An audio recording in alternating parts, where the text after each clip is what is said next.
Finally, the NFL returns to Sundays, as yesterday was the first game for many teams around the league, and the action did not disappoint. So I know what you're thinking. Zach, stop talking and show us some highlights. In second quarter, more from Flacco. He's looking deep. He hits Mike Wallace in stride over the middle.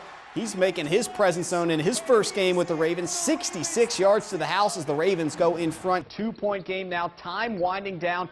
Under 15 seconds, London Parentis, who needs an appendix, swishes home the three. The Wahoos win by 1 in overtime. Play number 3 with just 30 seconds left. It's Jalen Harrison rushing 21 yards, go-go gadget arm into the end zone. Vote now for your favorite play on FNE.com. November 28th, 1998. 17 years ago to the day, the guy to my right, Ahmad Hawkins, made one of the best catches in UVA history. Ball hawk, as they like to call you. Just take me through what that day was like. Obviously, you guys were down 22 at halftime at Lane Stadium. Just tell me what that game was like for you. There's one thing that Tony Bennett, Malcolm Brogdon, and Anthony Gale have never done in their careers. That's beat Duke right here inside Cameron Indoor Stadium. Grayson Allen's buzzer beater at the final seconds of this game made sure of that here tonight, but both sides can certainly agree on one thing, and that's that this game was as hard fought as they come. First half, Malcolm Brogdon gets it on the wing, drives in. Check out that pass to Isaiah Wilkins for the two-handed feel good. The Wahoos go up by 4 after that dunk. Then, moments later, his name is London. He shot this one from across the pond. The deep 3 from Parentis makes it a 12-point Wahoo lead after that bucket. Then, how about this for an exclamation point? Brogdon splits the D over to Gill. That's how you do it. Virginia cruises on the road. They win it 63-47, the final score. Wahoos just could not buy a basket in the second half. They were 0 for 11 at one point. They shot a season-low 36.5% from the field. You're not going to win many games like that, especially against such a talented North Carolina team. We just saw the game right here on Wahoo Fox 27. The USA taking on Japan in the Women's World Cup Finals, and the U.S. wasting no time. In the 3rd minute, off the corner, Carly Lloyd, yes, finds the back of the net, makes it 1-0 USA. And call, the bald eagle is loving that one, and Lloyd was not done there. Just 2 minutes later, off the set piece, it's Lloyd again. Deflects it in the back of the net. Take it slow. Show me what exactly you do before you shoot a free throw every time. Okay. First, I get ready, and I bend down, and I take a couple dribbles, get my rhythm. Then I spin it, then I let it go. Then I just... A little shimmy? Yeah, a little shimmy. Spin it, let it go. Money.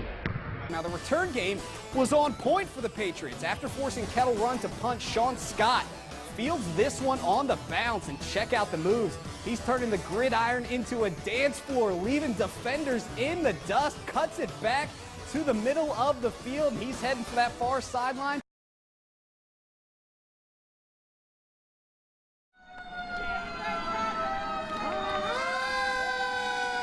I'm as happy can get. I'm as happy as I've ever been. It means so much. It means the world to me because, you know, they got my back and I got their back. I'm going to do my very best going out to Spain and do it for them. Congratulations, Sam!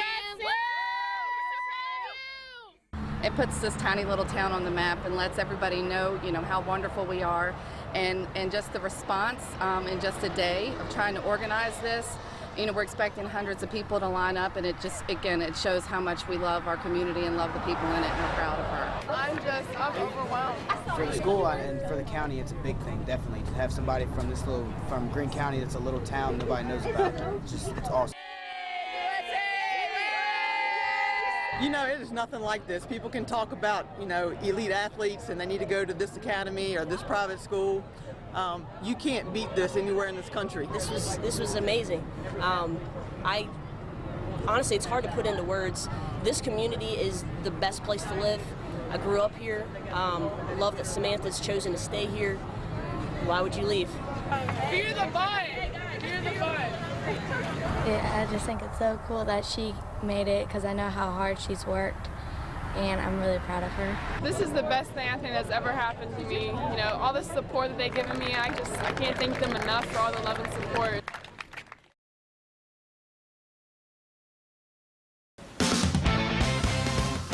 start with the league's unanimous MVP versus the King, the NBA championship on the line. After serving his one-game suspension, Draymond Green came to ball out, splashes home the three. He had 22 of his team-high 30 points in the first half. But at the other end, LeBron James, showing off his bunnies, hammers that one home. But it was Golden State that led by 7 at the half. In the second half, Chef Curry, he was cooking from deep, ties the game at 83 with under 10 minutes left after that big triple. But the Cavs were down 1, and James, well, he reminds the world he can shoot the long ball as well. Cavs go back in front by 2, and James was doing it on the defensive end as well. Andre Iguodala thinks he has a layup. James has other ideas. What a block. One more time as we look at it again. Muhammad Ali once said, if you dream of beating me, you better wake up and apologize. But when it counted, it was Kyrie Irving, not LeBron James, that rises up and hits the three in the MVP's face, hits the biggest shot of his career, and the Cavaliers, they do the improbable and win the NBA Finals, 93-89. Now, the Cavaliers become the first team in NBA history to overcome a 3-1 series deficit to win the NBA championship. It's the first championship in any sport for the city of Cleveland in the last 50 years. Now, LeBron delivered on his promise by bringing home a championship to his hometown, and he sure did not disappoint. Matt Wieters and the Orioles, they were hosting the Blue Jays on this Father's Day, and Wieters was making his papa proud in the first. Crushes it to deep center field. The 2-run shot helped the Orioles grab the 3-0 lead. Top second we go now. It's Troy Tulowitzki, and he gets all of that Chris Tillman offering. That goes deep to left field.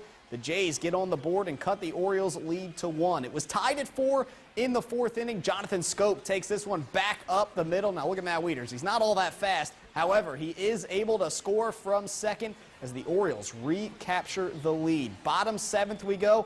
On Twitter, Baltimore fans call this a hashtag Scope shot. And that's exactly what it is. Almost hits the club-level seats out there in left. He crushes that home run, and the Orioles, they take down the Blue Jays 11-6, the final score. Well, out on the left coast, it was the Padres hosting the Washington Nationals today. Very first pitch of the game, Michael Taylor. See you later. The solo shot to left, that puts the Nationals on the board up 1-0, and Taylor was not done there. How about again in the top of the 5th, the line drive shot to left.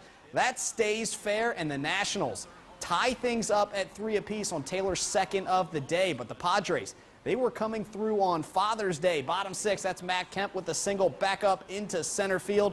That's going to score a run. The Padres, they're winners as they take down the Nationals 6-3. Well, it was the final round of the U.S. Open. You saw it on Wahoo Fox 27. Check out this shot from Jason Day. That's how you execute the bump and run to perfection on the par 5 12th. Drops the birdie in the cup there.